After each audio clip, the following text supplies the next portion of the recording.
Hey, everybody, it's Bob Goff here. I'm so glad you're joining us for the Dream Big podcast with Bob Goff and friends. And today, I'm just so excited for you to hear from one of my friends. This is a little bit unusual. This is going to be our bonus podcast because I flew to Kabul, Afghanistan, and met with a dear friend that is in Afghanistan's government, has done amazing things, and is a force behind this school that we've started in Afghanistan for little boys and girls, and has just become a dear, dear friend over the last year or two. What I want you to do is listen closely from a humble guy who has a lot to say about loving people, having an ambition, going after it, doing with passion and resolve, and then not being afraid along the way. I hope you're as encouraged as I was. Listen in. Hey, everybody. We're in Kabul, Afghanistan today. I'm with a friend, Aref, and you've just got to meet him. He's not only a really good friend, but he's a wise friend and is at the forefront of so many things that are important for the country of Afghanistan. So, Aref, tell us about you. And for people that don't know Afghanistan, what's your role and what do you see is happening in Afghanistan right now? Thank you, Bob. Thank you for your visit to Afghanistan. You always inspire us when you come and speak to our students and the young people and also young leaders in our country. I work with our government and build and strengthen our state relationship with other states, both in the region and beyond that, with the wider international community. I'm passionate about peace in Afghanistan. We have lived in war for the past 40 years. I was born and brought up during the war. I lived here during all the transitions in the past 30 years of my life, and I have not seen a day of peace. But that is something that I strive for. This is news that, or a reality that you hear a lot in the States and other parts of the world. But there's also another reality about Afghanistan. And people ask me how I gain the energy and the motivation to move forward and work here and live here. Because one of the things I've noticed in the time we've known each other, you're just a really positive guy. And I think of people that oftentimes come from a region with 40 years of war, there's a lot of reasons to be discouraged, but how do you keep your optimistic outlook on life and your hope for the country? Afghanistan probably has different sides.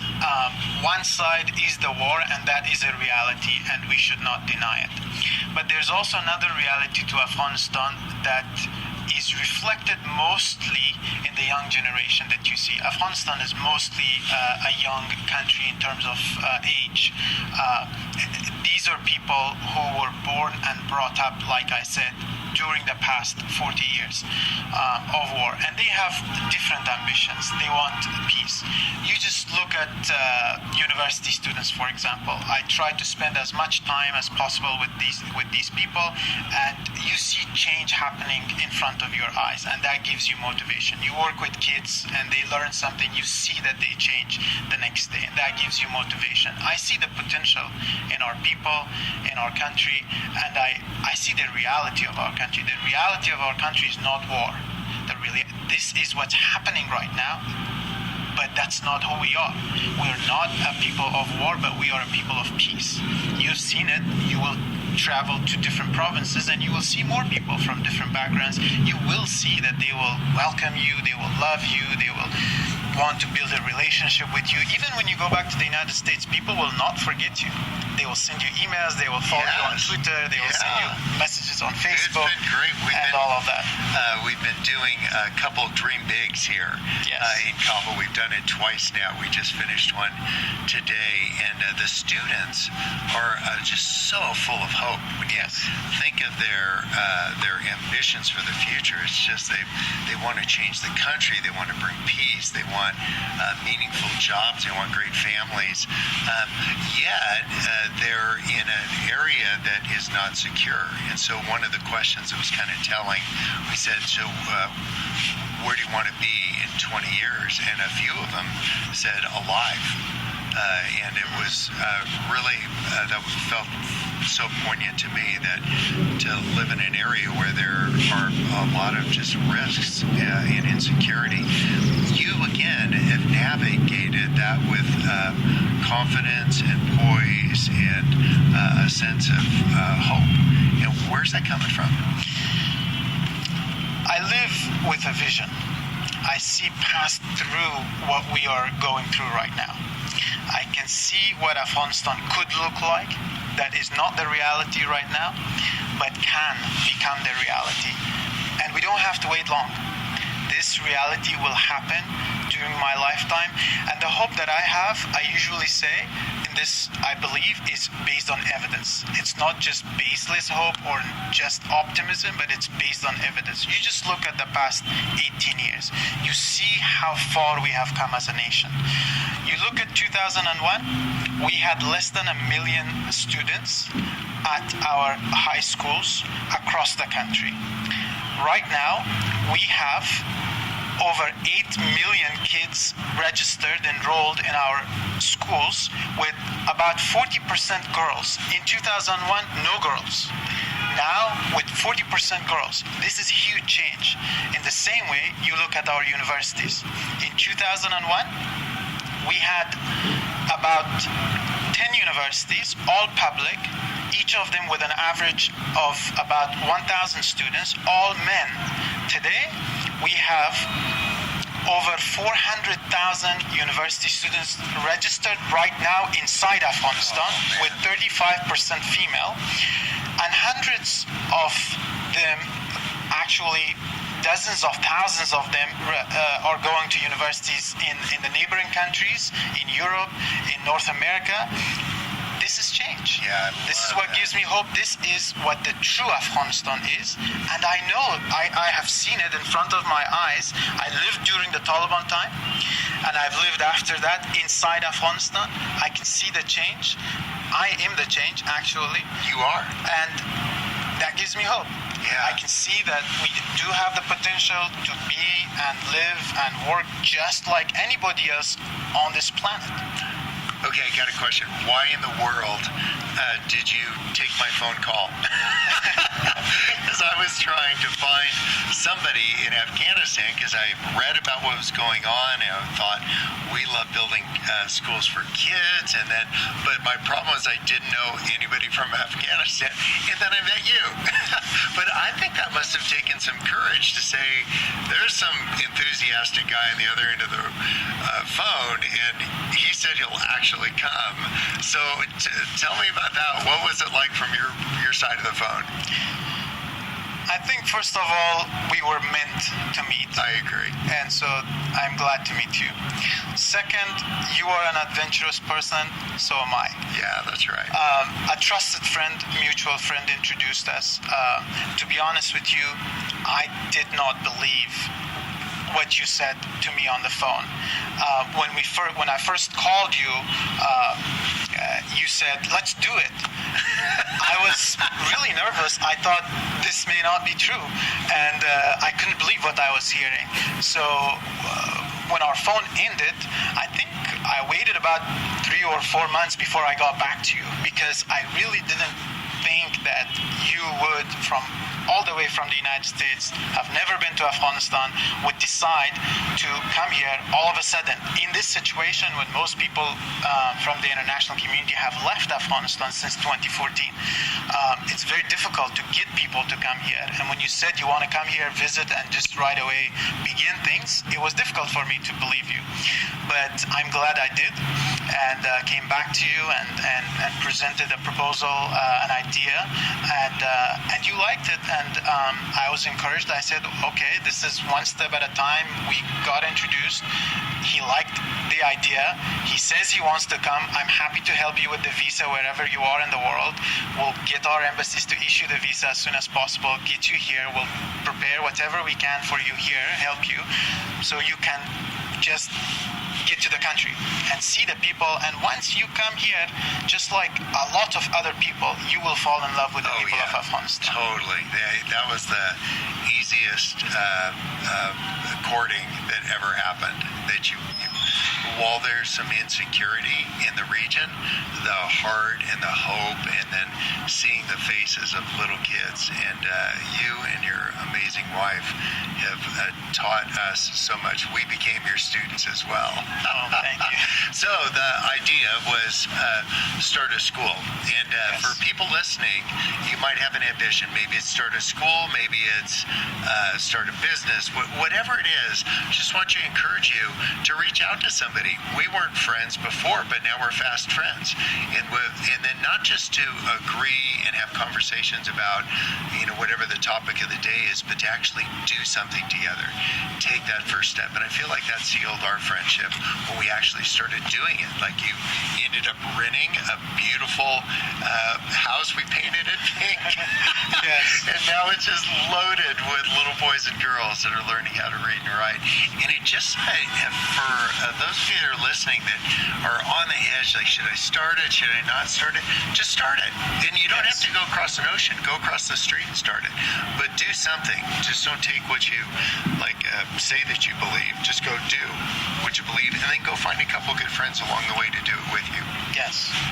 What do you see for the future of the country in the next year or two? There'll be some things that are not clear yet, but that we'll get clarity on. I know you have high hopes for the country. Are you seeing stability ahead for the country? The overall situation is not predictable, but there is a lot of evidence that you can be hopeful. 2 years ago, in fact 3 years ago, I wrote a paper, The Challenges and Opportunities of a Negotiated Settlement. And in that paper, I argued that the only way to end the conflict in Afghanistan is through a negotiated settlement. A lot of people I showed it to, or I discussed the idea, even made me feel ashamed of my writing and my thinking. Interesting. Because the discourse was all or mostly around war and war strategies and military strategies. Military is important. Our forces are very important. I work with them for the protection of our country. But we need to make peace. We need peace more than anything else. In the past 2 years, that discourse has changed. That is being shifted, not only inside Afghanistan, among our policymakers, among our people, but also beyond, in the region and the wider international community. The discourse has shifted to peace. There's even rivalry. In the past, there was rivalry over who will contribute more troops, who will fight more. Now there's rivalry over who will bring peace to Afghanistan. Everybody wants to get engaged. And this engagement and competition over peace can slow down the process. Isn't that crazy? But nonetheless, this is a new discourse. This did not exist previously. This will sharpen, we will sharpen each other, we will challenge each other, each other's policies, approaches, and ways of doing peace. And in the process, we will learn a lot. And I believe that in the end, we will have a more comprehensive, a more lasting peace than if we didn't have even this competition. So the competition in itself is good. I do hope that we get past it so that we reach a peace agreement. I believe that that in the next 1 or 2 years is key. We may see a peace agreement between the government and the largest insurgency group in Afghanistan in the next 6 months to 1 year. Which is pretty incredible on the heels of 40 years of war, and Yes. to think that you might be on the brink of finding a peaceful solution for the country. Yes, and then afterward, of course, there's a lot more work that need to be done, because an agreement in itself is not peace, but it's the beginning, and it's an important part of it. It has to be there. Then we will go into implementation of that agreement. That's when there will be a lot of more challenges. There will be peace that you need to build across the layers of the society, because for us, peace is not just ceasefire. Ceasefire is the beginning. It's an important part of it, but then peace will mean that nobody else will burn our schools, people will allow our children to go to schools, because even though I shared with you the numbers, sustaining that numbers of people going to schools is very difficult, because we build a school, people burn it down. We build another one, of course, but then they will be burned down, and people will be in some areas conflict threatens people from and even doesn't allow people to go to schools. So those things will go away. Peace will also mean health care for all people, or access to health care at least for people, and so forth. What do you do to deal with discouragement that happens along the way? Because this is not linear. Just Yes. start a process and then there's a destination, 7 days from now.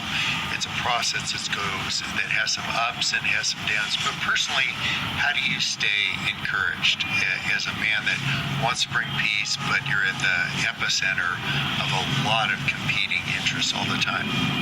Yeah, I would say just you would need to stay focused on your vision. You have a plan, you have a vision, you know where you're going. Along the way, you have to expect challenges. Without challenges, you can't get there, of course.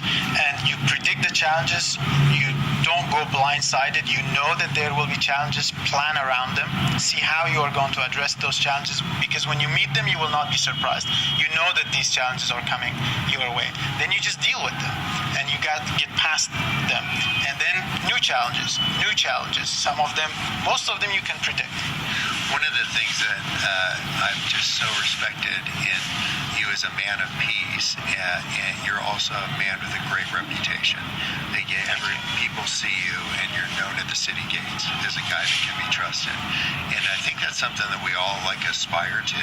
And I just want you to know, on behalf of all of us that are friends of yours and all the people listening, that I'm just really grateful for you, and that you're doing things that are sometimes tremendously costly for you, like your time, your all the things you have to put to one side. We've had to cancel a lot of fun things because you get called away to go make peace. And I just want to thank you for being that guy. There's a proverb that you told me, and I wondered if you would say it for the people listening in. It talks about drop by drop. Yes. Tell me about that. Thank you so much. That is drop by drop, a river is formed. And How do you say that in your language? Qatra qatra darya mesha. Okay. So the little things that we do will eventually turn Afghanistan into a beautiful place. And I think that really kind of wraps up how I see you, just diligently, just saying drop by drop, you're going to do your part. Stay encouraged, keep your eye on the prize, know why you're doing what you're doing. Expect there'll be a couple of setbacks, but stay on course. And I think you're going to land this plane. Thank you. Aref, thank you. We love you. You're a good man, and I'm just grateful to have somebody like you in the world. Thank you very much.